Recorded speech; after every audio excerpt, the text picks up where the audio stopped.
इन्नल हम्दुलिल्लाह नहमदुहु व नस्तईनुहु व नस्तगफिरुहु व नऊज़ु बिल्लाहि मिन शुरूरि अनफुसिना व मिन सय्यिआति अअमालिना मन यहदिहिल्लाहु फला मुदिल्ल लहु व मन युद्लिलहु फला हादिय लहु व अशहदु अन ला इलाहा इल्लल्लाह वहदहु ला शरीका लहु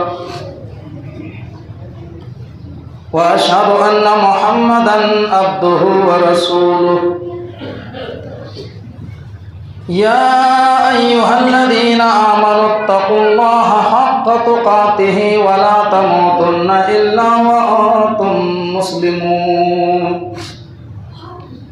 या अय्युहन्नासु इत्तक़ू रब्बकुमुल्लज़ी ख़लक़कुम मिन नफ़्सिन वाहिदा व ख़लक़ मिनहा ज़ौजहा व बस्स मिनहुमा रिजालन कसीरन व निसाअ वत्तक़ुल्लाहल्लज़ी तसाअलून बिही वल अर्हाम इन्नल्लाहा काना अलैकुम रक़ीबा या अय्युहल्लज़ीना आमनुत्तक़ुल्लाहा व क़ूलू क़ौलन सदीदा युस्लिह लकुम अअमालकुम व यग़फिर लकुम ज़ुनूबकुम व मन युतिइल्लाहा व रसूलहु फ़क़द फ़ाज़ फ़ौज़न अज़ीमा अम्मा बादु फ़इन्न खैरल हदीस किताबुल्लाह व खैरल हदी हदी मुहम्मदिन सल्लल्लाहु अलैहि वसल्लम व शर्रुल उमूरि मुहदसातुहा व कुल्लु मुहदसतिन बिदअह व कुल्लु बिदअतिन ज़लालह व कुल्लु ज़लालतिन फिन्नार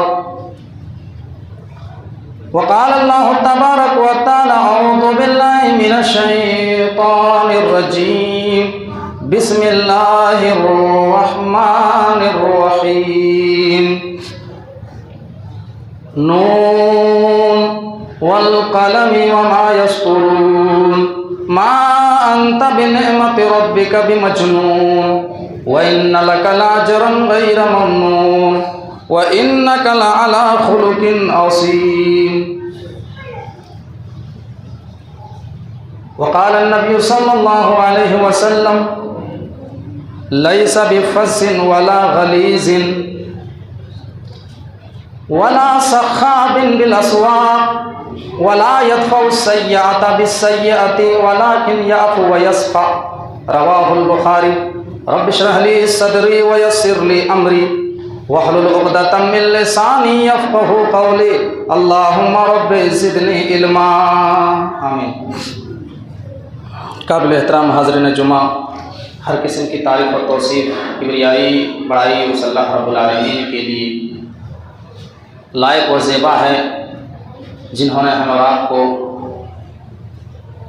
इस दुनिया के अंदर पैदा किया और पैदा करने के बाद यूँ ही बेकार नहीं छोड़ा, बल्कि हमारी रहनुमाई के लिए उसने इस दुनिया में बेशुमार नबियों और रसूलों का सिलसिला जारी व सारी किया, जिसकी आखिरी कड़ी ख़त्म हो जाती है आपके ज़ात गिरामी जनाब मोहम्मद रसूलुल्लाह सल्लल्लाहु अलैहि वसल्लम के ऊपर दरूद और सलाम का नजराना हो तमाम नबियों और रसूलों पर, बिलखुसूस हमारे आखिरी नबी सरवर आलम ताजदार मदनी इमामुल अंबिया रहमतुल लिल आलमीन आमना के लाल जनाब मोहम्मद रसूलुल्लाह सल्लल्लाहु अलैहि वसल्लम के ऊपर अल्लाहुम्मा सल्लि व सल्लिम व बारिक अलैहि।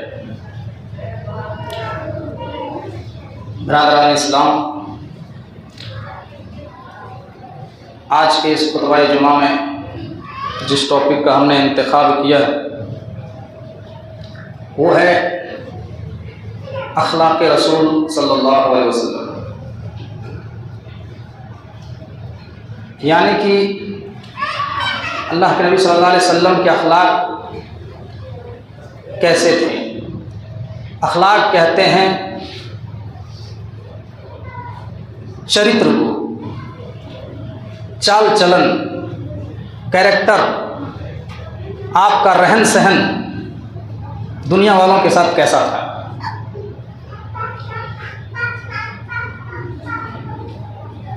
और इस्लाम जो हम तक पहुंचा है और दुनिया के अंदर जो इस्लाम फैला है वो लंबी चौड़ी तकरीरों से नहीं फैला है, वाज़ व नसीहत से नहीं फैला है, दुनिया के अंदर जो इस्लाम फैला है वो अल्लाह के नबी सल्लल्लाहु अलैहि वसल्लम के अखलाक की बुनियाद पर पूरी दुनिया में इस्लाम फैला है। इसीलिए महात्मा गांधी ने उन लोगों को कभी कहा था जो लोग 40-40 दिन का चिल्ला करने के लिए बोरिया बिस्तर बांध करके निकलते हैं, 3 दिन का चिल्ला लगाते हैं, 40 दिन का चिल्ला लेकर के निकलते हैं। महात्मा गांधी ने उनसे कहा कि अगर तुम अपने अंदर मोहम्मद साहब का अखलाक और मोहम्मद साहब का कैरेक्टर अपने अंदर पैदा कर लो तो दुनिया देख करके खुद ब खुद ईमान ले आएगी और तुम्हें घर घर जाने की ज़रूरत नहीं पड़ेगी। तुम्हें जो इधर उधर चिल्ला करना पड़ता है तुम्हें चिल्ला करने की ज़रूरत नहीं पड़ेगी। बस अपने अंदर मोहम्मद साहब का अखलाक और मोहम्मद साहब का कैरेक्टर पैदा कर दो। मेरे भाइयों, हमने जो 30 रोज़े रखे उन रोज़ों का असर हमारे अखलाक के ऊपर कितना पड़ा। अगर हमारे रोज़ों का असर, हमारे तकवा का असर अगर हमारे अखलाक पर, हमारे कैरेक्टर पर नहीं पड़ता है तो ये भी मानना पड़ेगा कि लअल्लकुम तत्तकून पर हम खरा नहीं उतर पाए। मैंने खुतबा मसनूना के बाद सूरह कलम की चंद आयतें तिलावत की है जिसमें अल्लाह तबारक व तआला ने नबी अकरम की चंद निशानियां बयान फरमाई। सूरह कलम यहाँ से शुरू होता है, नून वल कलम वमा यस्तुरून मा अंत बिनिअमति रब्बिका बिमजनून। कसम है कलम की। नून ये क्या है? हुरूफ मुक़त्ताआत में से। नून का माना कोई मुतरजिम नहीं लिख सकता है, कोई मुफस्सिर नहीं कर सकता है। कुरान करीम के अंदर तकरीबन 29 मकामात पर हुरूफ मुक़त्ताआत आए हैं जिनके नीचे में वही होता है, कोई उसका तर्जमा कोई ट्रांसलेट नहीं कर सकता। अलिफ लाम मीम का कोई माना नहीं। इसी तरीके से काफ हा या ऐन स्वाद काफ हा मीम नून, ये सब क्या है? हुरूफ मुक़त्ताआत हैं। इनका कोई तर्जमा नहीं होता है, कोई मीनिंग नहीं होती है, कोई मुफस्सिर नहीं कर सकता है, कोई मुतरजिम नहीं लिख सकता है।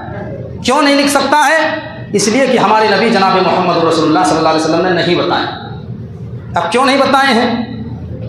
अल्लाह तबारक व तआला ने नहीं बताया तो अल्लाह के नबी ने नहीं बताया। तो अल्लाह ने कहा नून, नून ये हुरूफ मुक़त्ताआत में से। वल कलमी वमा यस्तुरून, और कसम है उस चीज़ की जिसको फरिश्ते लिखते हैं। कसम है कलम की और उस चीज़ को जिसको फरिश्ते लिखते हैं। अल्लाह तबारक व तआला ने यहाँ कसम खाई, और किस चीज़ की कसम खाई? कलम की कसम खाई। अल्लाह ताला ने कुरान में कहीं फजर की कसम खाई, कहीं असर की कसम खाई, कहीं सुबह के दिन की कसम खाई, कहीं तीन की कसम खाई, कहीं मक्के शहर की कसम खाई। अल्लाह तबारक व तआला खालिक है, वो जिसकी चाहे कसम खा सकता है। ये अल्लाह रब्बुल आलमीन का इख्तियार है। अल्लाह खालिक है, वो जिसकी चाहे कसम खा सकता है, लेकिन हम सिर्फ वही कसम खा सकते हैं जो अल्लाह के नबी सल्लल्लाहु अलैहि वसल्लम ने हमें बताया। और जिसने अल्लाह के अलावा दूसरे की कसम खाई, अल्लाह के नबी का फरमान है मन हलफ़ बिग़ैरिल्लाहि फ़क़द अशरक, जिसने गैरुल्लाह की कसमें खाई गोया कि उसने शिर्क किया। आज बहुत सारे लोग माँ कसम, बाप कसम, तेरी कसम, मेरी कसम, अपनी जान की कसम, महबूबा की कसम, फला की कसम, ये तमाम कस्में खाना जायज़ नहीं है, हराम है। कसम सिर्फ सच्ची बात पे अल्लाह की खाई जाएगी, वो भी सही बात पर, हक पर जब आप हैं तब अल्लाह की कसम खाई जाएगी, और उसका तोड़ना बहुत बड़ा कफ़ारा है। तो अल्लाह खालिक है, वो चाहे जिसकी भी कसम खा सकता है। तो अल्लाह ने यहाँ कसम खाई कलम की। इससे पता चलता कि कलम की क्या अहमियत है। कलम की बहुत बड़ी अहमियत है मेरे भाइयों, इसलिए अल्लाह ताला ने कलम की कसम खाई है। ये पूरे सूरत का नाम ही सूरत कलम है। जिस पवित्र किताब के अंदर कलम के नाम पर एक सूरत अल्लाह तबारक व तआला ने नाजिल की हो, और जिस धर्म की शुरुआत और इब्तिदा तालीम से हुई हो, लफ्ज़ इकरा से और कलम से हुई हो, उस कौम के ऊपर आप सर्वे कीजिए कितने लोग पढ़े लिखे नजर आते हैं मेरे भाई। 85% लोग अनपढ़ और जाहिल नजर आते हैं, दीन की बेसिक जानकारी नहीं है। दीन के बारे में मालूमात नहीं है। हम सोचते हैं कि मामूली से पढ़ाई कर लेंगे हमको कामयाबी मिल जाएगी,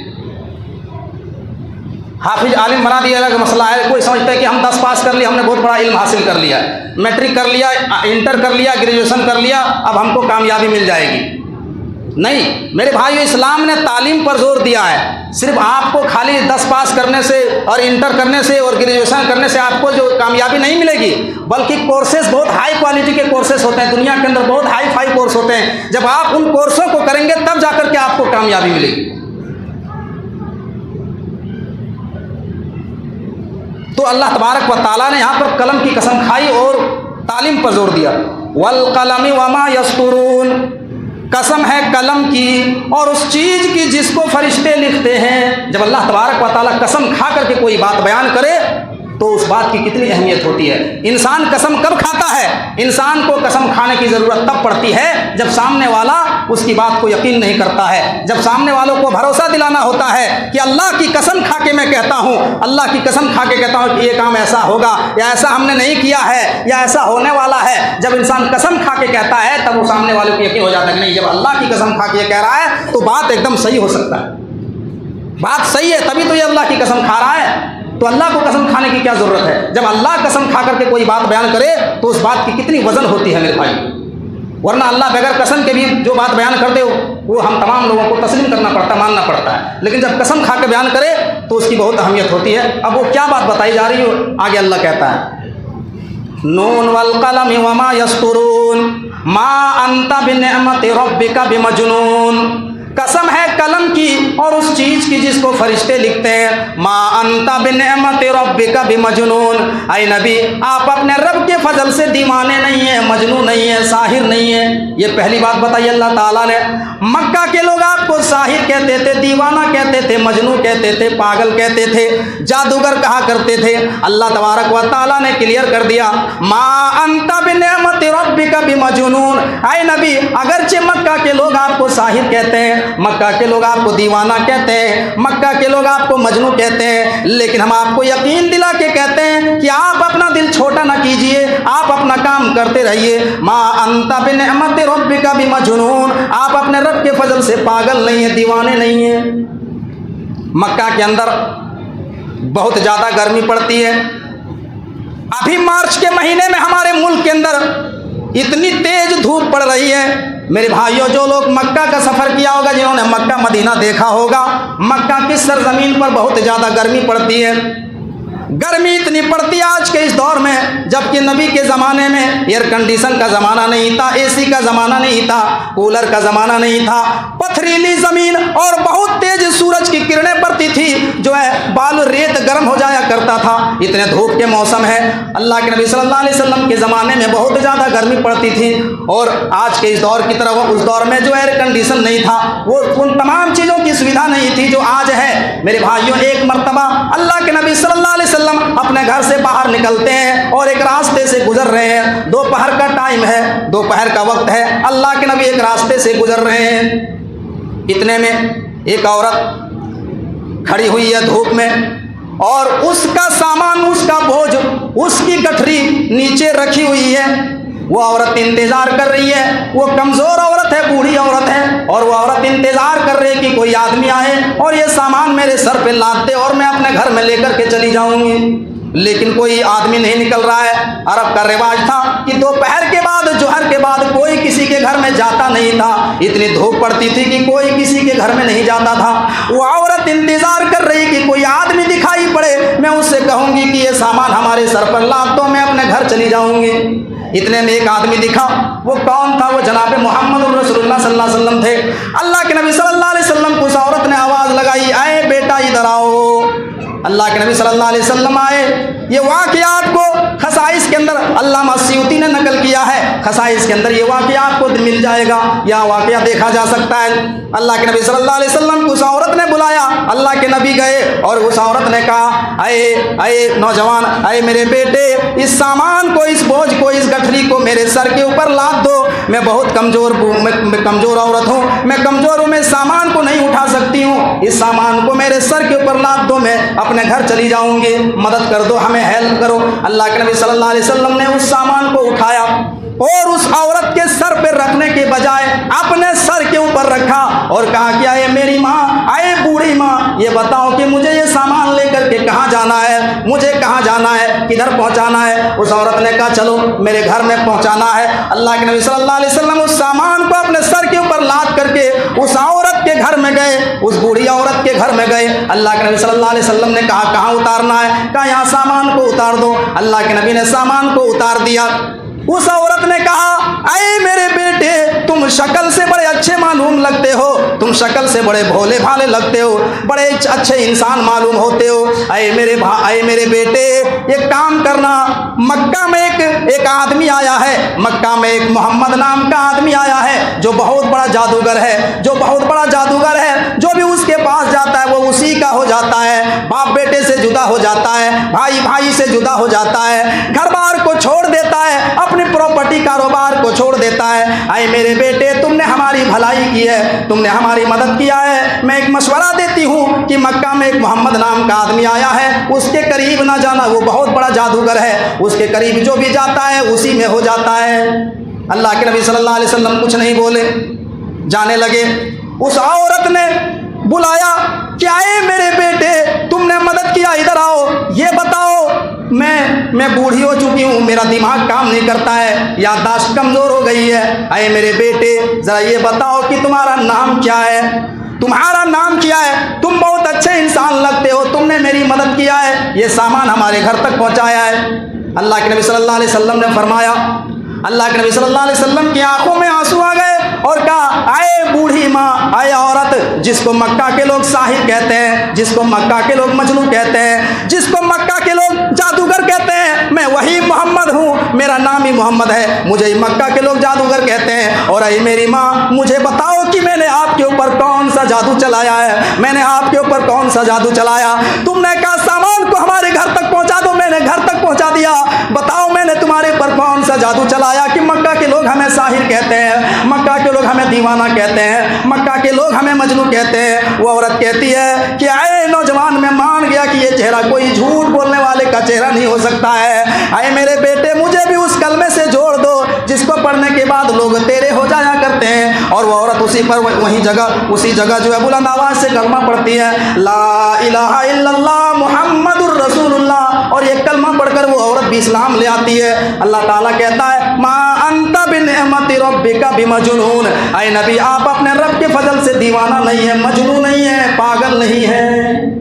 आप अगर सच्चाई के रास्ते पर चल रहे हैं, आप अगर सच्चाई के रास्ते पर गामजन हैं, आप सही रास्ते पर चल रहे हैं, दीन के रास्ते पर चल रहे हैं, ईमान के रास्ते पर चल रहे हैं, हक की पैरवी कर रहे हैं, कुरान हदीस को फॉलो कर रहे हैं, और आपकी मुखालिफत अगर कोई करता है, आपकी एंटी कोई करता है, आपकी बुराई करता है, पागल कहता है, साहिर कहता है, या उसके पीछे राजनीतिक करता है, मेरे भाइयों तो गौर करना, कोई उसका बाल बांका नहीं कर पाएगा। मेरे नबी को पूरे मक्का के लोग पागल कहते थे, साहिर कहते थे, मजनू कहते थे, लेकिन मेरे नबी सच्चाई के रास्ते पर चलते रहे, तौहीद को फैलाते रहे। मेरे भाइयों, कोई मेरे नबी का बाल बांका नहीं कर पाया। इससे हमें मैसेज ये मिला कि अगर आप हक की पैरवी कर रहे हैं, अगर आप सच्चाई के रास्ते पर चल रहे हैं, अगर आप सही काम कर रहे हैं, और इसके बावजूद भी अगर आपकी टांग खींच रहा है, और इसके बावजूद भी आपके पीछे लोग पड़े रहते हैं, इसका मतलब ये है कि वो मक्का के उन लोगों में उनका शुमार किया जाएगा जिनको मेरे नबी, जो लोग मेरे नबी को पागल कहते थे, साहिर कहते थे, दीवाना कहते थे। क्यों मेरे भाई, मेरे नबी तो मक्का में ना किसी का खेत जोतने जाते थे, ना किसी का माल हड़पने जाते थे, और ना ही किसी से जाति दुश्मनी किया करते थे। मेरे नबी सिर्फ एक अल्लाह की तरफ लोगों को बुलाते थे। इसके बावजूद भी लोग पागल कह रहे हैं, साहिर कह रहे हैं, दीवाना कह रहे हैं। तो आज भी जब मेरे नबी पूरे दुनिया को खुश नहीं कर पाए और मेरे नबी से भी मुखालिफत की, तो मेरे भाइयों, हम और आप किस खेत की मूली है कि हम सही रास्ते पर चलेंगे और लोग हमारी खिलाफ मुखालिफत नहीं करेंगे। ये दुनिया है, ये फितरत है, लेकिन अगर आप हक के रास्ते पर हैं तो आपका कोई बाल बांका नहीं कर सकता है, न कुछ बिगाड़ सकता है। ये कुरान कहता है मेरे भाई, मा अंता बिनिअमति रब्बिका बिमजनून, ऐ नबी आप अपने रब के फजल से दीवाने नहीं है, मजनू नहीं है, पहली चीज। दूसरी चीज, व इन्ना लका लअजरन गैर ममनून। और आए नबी हमने आपको ऐसा अजर अता किया है, ऐसा सवाब अता किया है जो कभी ख़त्म होने वाला नहीं है। हमने आपको ऐसा अजर अता किया है जो कभी भी ख़त्म नहीं होगा, क़यामत के सुबह तक ख़त्म नहीं होगा। मेरे भाइयों, दुनिया के अंदर हम और आप और दुनिया के अंदर जितने भी मुसलमान हैं, जितने भी कलमा पढ़ने वाले हैं, हम नमाज पढ़ते हैं, रोज़ा रखते हैं, सदका खैरात करते हैं, रमज़ान में ज़कात निकालते हैं, फित्रा निकालते हैं, दीन पर अमल करते हैं। हम जितने भी अमल करते हैं मेरे भाइयों, ये तरीका हमने कहाँ से सीखा? ये तरीका हमने जनाब मोहम्मद रसूलुल्लाह सल्लल्लाहु अलैहि वसल्लम से सीखा। अल्लाह के नबी ने हमको बताया कि रोज़ा कैसे रखना है, अल्लाह के नबी ने हमें बताया कि नमाज कैसे पढ़ना है, अल्लाह के नबी ने हमको बताया कि ज़कात कैसे निकालना है, अल्लाह के नबी ने हमको बताया कि जुमा कैसे पढ़ना है।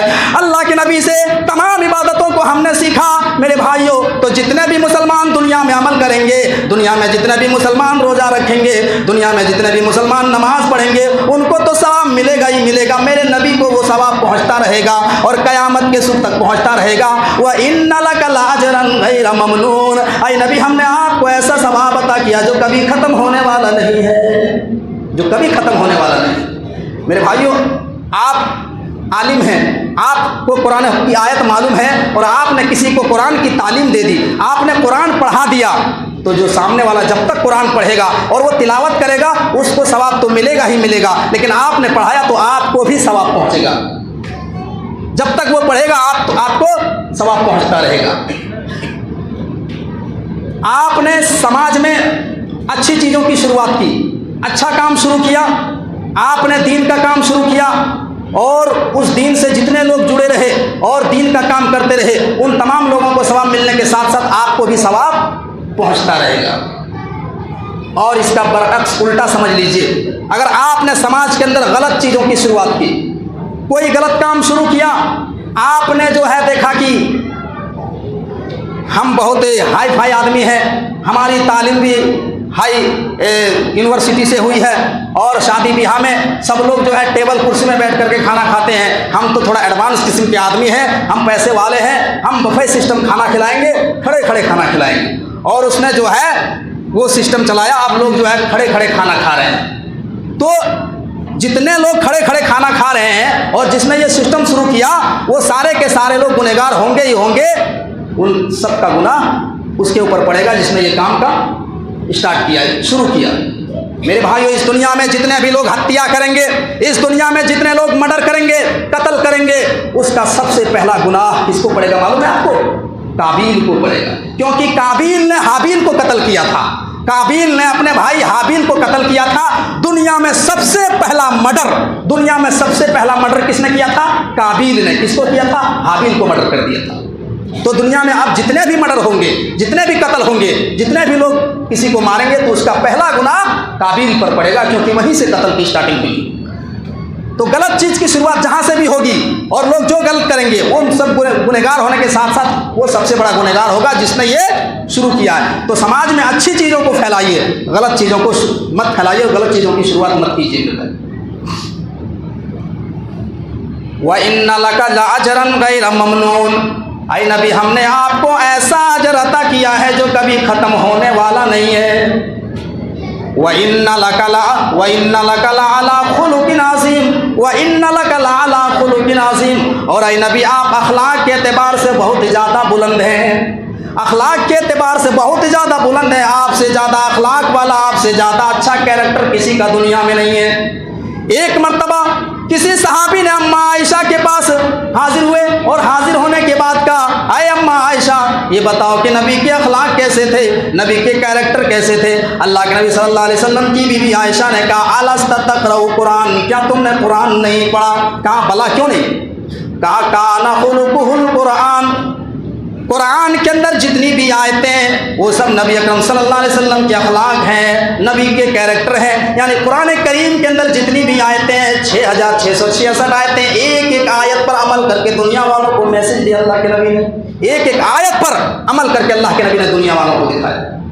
बहुत सारे लोग कहेंगे कि अल्लाह के नबी ने पूरे कुरान के मुताबिक अमल कर दिया, तो ये कौन सी बड़ी बात है? ये तो वो तो नबी और पैगम्बर थे मेरे भाइयों। लेकिन ज़रा सोचिए कि जब उस चीज़ को हम अपने ऊपर अप्लाई करके और अपने बारे में सोच के देखिए कितनी मुश्किल काम हो। नबी की जो बहुत ही मामूली सुन्नत है, नबी की हदीस है कि जब तुम कोई खाना खाओ या पानी पियो, खाओ या पियो, तो खाने से पहले बिस्मिल्लाह कह के शुरू करो और पियो। बिस्मिल्लाह कह के खाओ या बिस्मिल्लाह कह के पियो। यहाँ जितने भी लोग बैठे हैं, कितने ऐसे लोग हैं जो ये दावे के साथ कह सकते हैं कि जब से हमको ये मालूम हुई है, ये हदीस हमने सुनी है, आज तक मैंने कभी भी जो है इसको भूला नहीं है और शुरू से ही हम बिस्मिल्लाह कह के खाना शुरू कर रहे हैं और बिस्मिल्लाह कह के पानी पी रहे हैं। कोई दावे के साथ नहीं कह सकता नहीं मौलवी साहब कभी जल्दी में कभी भूल जाते हैं, कभी आधा खाने के बाद याद पड़ता है, ऐसा होता है।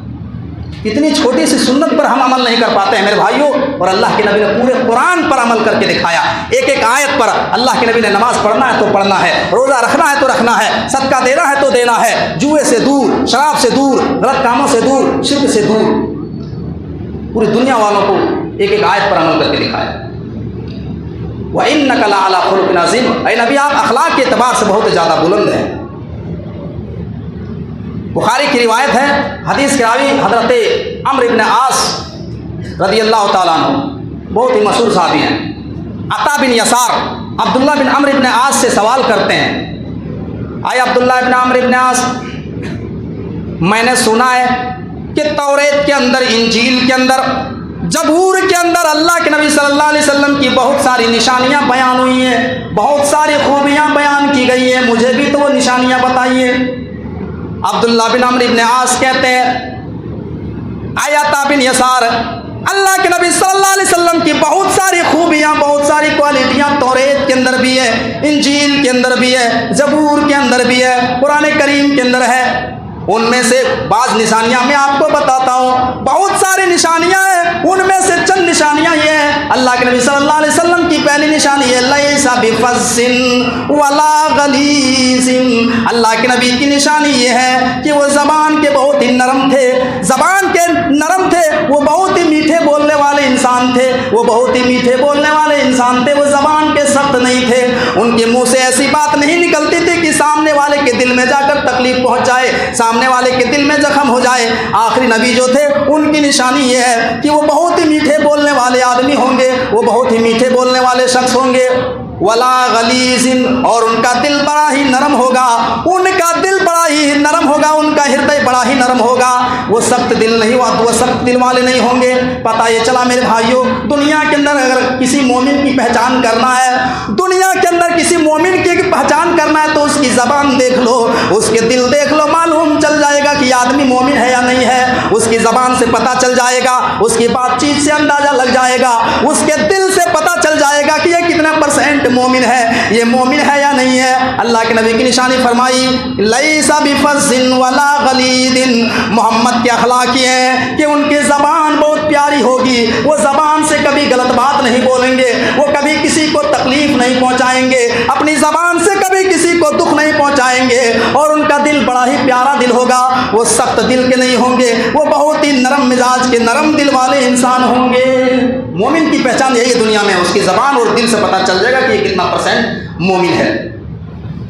मेरे भाइयों, दुनिया के अंदर बहुत सारे लोग ऐसे हैं जिनके हुलिया को देख करके मालूम चलेगा कि ये बहुत बड़े तकवा वाले हैं, बहुत बड़े नेक हैं, बहुत बड़े सूफी इंसान हैं, ये नमाजी आदमी है, रोज़ेदार आदमी है, इनका कुर्ता लंबा है, ये बाहर में मुसाफा भी करते हैं, लोगों को सलाम दुआ भी करते हैं। लेकिन जब उनके अंदरूनी मामले को देखा जाए मेरे भाइयों, तो उनके करतूत को देख करके इब्लीस भी शर्मा जाएगा। उनके अंदर में जाकर के उनके दिल बहुत सियाह है, दिल में पाप है, ऊपर में देखने में लगेगा कि ये बहुत बड़े अल्लाह वाले हैं, लेकिन इतने दिल में नफरत है, इतने मेरे भाइयों दिल के अंदर जलन है, इतने बुग़्ज़ और नफरत पाल करके बैठे हुए हैं मेरे भाइयों, समझ में नहीं आता कि ये कौन इंसान है। उसके अमाल से झलक जाते हैं कि ये कैसा आदमी है। इनके हुलिया से तो लगता है कि ये बहुत बड़े, ये मोहम्मद के मानने वाले हैं, ये इन्होंने 30 रोज़ा रखा है, इन्होंने तरावीह की नमाज पढ़ी, इन्होंने सबका खैरात किया, लेकिन ईद के और ईद के दिन ही पता चल जाता है, और उसके अगले ही दिन पता चल जाता है कि ये कितना बड़ा मोमिन है, इसका दिल कितना साफ है, इसकी ज़बान कितनी अच्छी है। मेरे भाई, आखिरी नबी की निशानी है लैसा बिफस्सिन वला गलीज़िन। आखिरी नबी की निशानी ये है कि ज़बान के बहुत मीठे बोल होंगे और दिल बड़ा नरम होंगे। मेरे भाइयों, मोमिन की पहचान करना है तो ज़बान और दिल से पता लग जाएगा कि आदमी कितना % मोमिन है, दिल, ज़बान और दिल से। उसके बाद तीसरी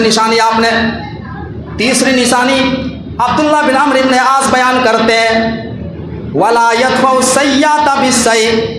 आखिरी नबी की तीसरी निशानी ये है कि वो बहुत सारे गुनाहों को दरगुजर कर देने वाले होंगे। वो बुराई का जवाब बुराई से नहीं बल्कि भलाई से देंगे। उनके साथ जो गलत होगा, उनके साथ अगर गलत होगा तो वो गलत का जवाब गलत से नहीं देगा, वो गाली का जवाब गाली से नहीं देगा, वो मार का जवाब मार से नहीं देगा, बल्कि वो भलाई से देगा। तारीख के अंदर आता है, एक मर्तबा अल्लाह के नबी जनाब मोहम्मद रसूलुल्लाह सल्लल्लाहु अलैहि वसल्लम कोहे सफ़ा के ऊपर बैठे हुए हैं, चुपचाप बैठे हुए हैं। सामने से अबू जहल का गुजर होता है, अबू जहल गुजरता देखता है कि मोहम्मद बहुत ही इत्मीनान से चुपचाप बैठा हुआ है। सामने गया और अबू जहल ने जा करके गंदी गंदी भद्दी भद्दी गालियाँ शुरू कर दी, मोहम्मद को गालियाँ शुरू कर दी, गालियाँ देना शुरू कर दी। अल्लाह के नबी सल्लल्लाहु अलैहि वसल्लम चुपचाप है, गाली का जवाब गाली से नहीं दे रहे हैं, कुछ नहीं बोल रहे हैं। अबू जहल ने देखा जब ये मेरी बात का जवाब ही नहीं दे रहा है, तो अबू जहल ने देखा कि सामने एक हड्डी पड़ी हुई है और एक रिवायत के मुताबिक पत्थर पड़ा हुआ है। अबू जहल ने वो पत्थर उठाया और पत्थर उठा करके अल्लाह के नबी सल्लल्लाहु अलैहि वसल्लम के सर पर मार दिया। आपका सर मुबारक सर फट गया, खून बहने लगा। अल्लाह के नबी सल्लल्लाहु अलैहि वसल्लम हाथ सर पे रख करके इस तरीके से, और अल्लाह के नबी अपने घर चले गए। अपने चचा को कुछ नहीं कहा, आप घर चले गए। और पहाड़ के ऊपर हमजा की लौंडियाँ जो है बकरियाँ चरा रही थी, बकरियों का देखभाल कर रही थी। उन्होंने ये सारा मंजर अपनी आंखों से देख लिया। अल्लाह के नबी घर चले आए। शाम को जब हमजा, अल्लाह के नबी सल्लल्लाहु अलैहि वसल्लम के जो सगे चचा है, उनकी लौंडी जब बकरियां चरा करके घर आई, हजरत हमजा कहीं शिकार पर निकले हुए थे, शिकार पर गए हुए थे। उनकी लौंडी ने हमजा को कहा शाम के टाइम में कि बड़े बहादुर बनते हो, बड़े ताकतवर इंसान बनते हो, क्या बहादुर बनते हो। तुम्हारे भतीजे मोहम्मद को आज अबू जहल ने इतना जोर से पत्थर सर में मारा कि सर फट गया, खून बहने लगा। आप क्या बहादुर बनते हैं। हजरत हमजा को गुस्सा आया कि मेरे भतीजे को कैसे मार दिया, किसकी इतनी जुर्रत हुई। मेरे भाइयों, पहले ज़माने में लोग अपने जानवरों की बेइज्जती बर्दाश्त नहीं करते थे। वो ज़माना था, वो कबीला कुरैश के लोग इतने जो है ताकतवर थे और की गुस्ताखी थोड़ी सी भी बर्दाश्त नहीं करते थे। अपने जानवर की बेइज्जती बर्दाश्त नहीं कर पाते थे, तो इंसान की बेइज्जती कैसे बर्दाश्त कर देगा कि हमारे ख़ानदान के कोई आदमी को मार देगा। जब ऊँट को पानी पिलाने के लिए जब कोई ऊँट पानी पिलाता है, लाइन लगाने, अगर किसी का ऊँट पीछे रह जाता है और कहता कि ला हम पहले पानी पिएंगे, और अगर किसी के जानवर की बेइज्जती हो जाती तो इस मैटर पर 40-40 साल तक लड़ाई होती थी और उसके पीछे 15-15, 20-20 हज़ार लोग मारे जाते थे। तो अगर किसी खानदान की कोई आदमी की बेइज्जती होगी तो आदमी कैसे बर्दाश्त करेगा। हमजा ने कहा चलो, तो क्यों मारा उसने हमारे भतीजे। हालांकि हमजा उस वक्त मुसलमान नहीं हुए थे, ईमान नहीं लाए थे, लेकिन रिश्ते में भतीजा थे और कोई भी आदमी अपने खानदान के आदमी की बेइज्जती बर्दाश्त नहीं कर सकता है। मेरे भाइयों, हमजा गए खोजते खोजते, अबू जहल घर में नहीं, कहाँ है। पता चला कि वहाँ जो है खाने काबा के पास जो है अपने सरदार के सामने बैठ करके गप्पे लड़ा रहे हैं, बोल बोल के मजे ले रहे कि आज हमने मोहम्मद का सर फोड़ दिया, कुछ नहीं कर पाया, मार दे, सर फोड़ दिया। इतने में हमजा पहुँच गया, कहा क्यों तुमने हमारे भतीजे को मारा, क्या समझ लिया है, उसका कोई नहीं है, क्यों मारा। जा करके सामने में और जा करके पहले गाली गलौज किया, और गाली गलौज करने के बाद शिकार करने वाला जो कमान था वो कमान फेंक करके हमजा ने मारा अबू जहल के सर पर, उसका भी सर फोड़ दिया, उसका भी खून जो है गिरने लगा। और खुशी खुशी हजरत हमजा घर चले आए। घर आने के बाद अल्लाह के नबी से कहा, आए भतीजे खुश हो जाओ, मैंने आज आपका बदला ले लिया है, आज मैंने आपके सर फोड़ने का बदला ले लिया, मैंने भी जो है अबू जहल का सर फोड़ दिया है। अल्लाह के नबी सल्लल्लाहु अलैहि वसल्लम ने कहा, आए मेरे चचा जान, मैं इन तमाम बातों से खुश नहीं हूँ। आपने ये अच्छा नहीं किया, मुझे इससे खुशी नहीं मिलेगी। आपने जो काम किया मुझे अच्छा नहीं लगा, मैं इसको सहमति नहीं दूंगा, मैं इसको अच्छा नहीं कहूँगा, मैं इससे खुश नहीं हूँ। कहा भतीजे किससे खुश है। कहा आए मेरे चचा जान, अगर मैं भी बदला लेने पर उतर जाऊं तो फिर दुनिया में दरगुजर करने की तालीम कौन देगा। अगर मैं भी बुराई का बदला और मार का बदला मार से लूँ तो फिर दुनिया में माफ़ी करने का तालीम दुनिया में कौन देगा, दुनिया में माफ़ करने का तरीका कौन बताएगा। आए मेरे चचा जान, मैं आपके इस अमल से खुश नहीं हूँ। कहा भतीजे तुम किससे खुश होंगे।